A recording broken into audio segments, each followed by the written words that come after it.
देखिए #नई सोच मेरे यानी उज्जवल त्रिवेदी के साथ। सारी दुनिया को गंदी बात सिखाने का दावा करने वाली एकता कपूर पर अब एक और संगीन इल्जाम लग गया है और यह इल्जाम है उनकी आने वाली वेब सीरीज हिज स्टोरी के पोस्टर को लेकर। मैं आपको बता दूं कि हिज स्टोरी के पोस्टर पर सीधे सीधे आरोप लगा है कि इसके पोस्टर को लव नाम की फिल्म से चोरी किया गया है। 2015 में एक फिल्म आई थी LOVE लव, उसका पोस्टर सीधे तौर पर चुराने का आरोप लगा है एकता कपूर के इस शो पर।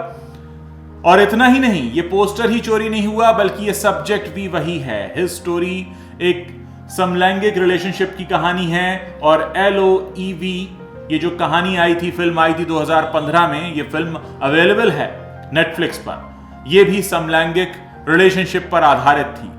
जैसे ही हिज स्टोरी का पोस्टर आउट हुआ, लव का पोस्टर डिजाइन करने वाली टीम ने सीधे तौर पर एकता कपूर से सवाल किया कि आपकी जो इतनी बड़ी लंबी चौड़ी क्रिएटिव टीम है जो आपके साथ क्रिएटिव डिस्कशंस करती है, क्या उनके पास यही क्रिएटिविटी बची है कि वो हमारे 13 महीने की मेहनत के बाद तैयार किए गए इस पोस्टर को 13 सेकंड से भी कम समय में चुरा लेती है और कोई कर्टसी नहीं। अगर आपको हमारे पोस्टर से इंस्पिरेशन लेनी ही थी तो आप खुलकर कह सकते थे, बता सकते थे, पूछ सकते थे। लेकिन जिस पोस्टर को आपने अपनी क्रिएटिविटी बताकर रिलीज किया है वो आपका है ही नहीं और बालाजी की तरफ से इस पूरे मामले पर कोई स्टेटमेंट नहीं आया है और आएगा भी तो कैसे, क्योंकि कुछ महीने पहले बालाजी का ही एक और शो आया था जिसका नाम था मैरिड विमेन। इसके पोस्टर पर भी आरोप थे कि इसका पोस्टर एमोनाइट नाम की हॉलीवुड फिल्म से हूबहू नकल करके चोरी किया गया है। आप सोचिए कि 6 महीने के अंदर इतना बड़ा प्रोडक्शन हाउस, इतनी बड़ी डेली सोप क्वीन कही जाने वाली एकता कपूर पर 6 महीने के अंदर यह दूसरा इतना संगीन आरोप लगा है कि आपने दूसरे की क्रिएटिविटी को चुराया है, दूसरे की मेहनत को अपना बताकर पेश किया है।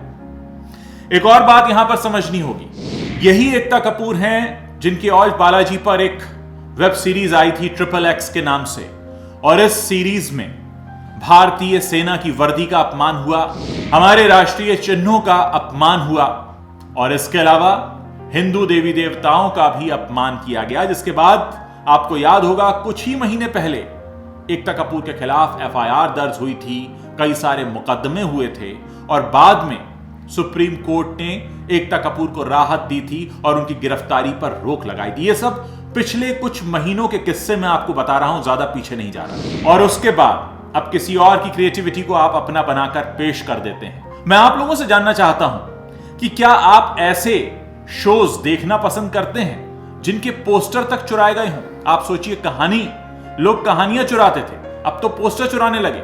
कल को डायलॉग चुराएंगे, टाइटल चुराएंगे, क्या क्या चुराएंगे। और ये चोरी का एंटरटेनमेंट कब तक चलेगा? ये गंदी बात कब तक चलेगी? क्यों अपने शो गंदी बात को चरितार्थ करने पर तुले हुए हैं ऑल्ट बालाजी के लोग? सच में शर्म आती है कि हम ऐसी एंटरटेनमेंट इंडस्ट्री को इतना पूजते हैं, इतना बढ़ावा देते हैं जहां पर उनके ओरिजिनल आइडियाज हैं ही नहीं। आज अगर सवाल ये उठाया जाता है कि हमारे देश की एंटरटेनमेंट इंडस्ट्री हमारे देश की पीढ़ी को बिगाड़ रही है, तो ये किसी तरह की जिम्मेदारी अपने सर नहीं लेना चाहते, लेकिन उसके बाद भी हर तरह की गंदी बात करते हैं, गंदी बात करने से बाज नहीं आते। जब मैं आपको इतना बता रहा हूं लव के पोस्टर के बारे में, तो यह बताना जरूरी हो जाता है कि लव के पोस्टर को बनाया था टॉकिन पिजियन कंपनी ने और इसके साथ मेहनत की थी रोहन पोरे नाम के शख्स ने। सोचिए, 13 महीनों की मेहनत और 13 सेकंड से भी कम में हमारे हिंदुस्तान के सबसे बड़े टीवी प्रोडक्शन हाउस ने उसे चुरा लिया।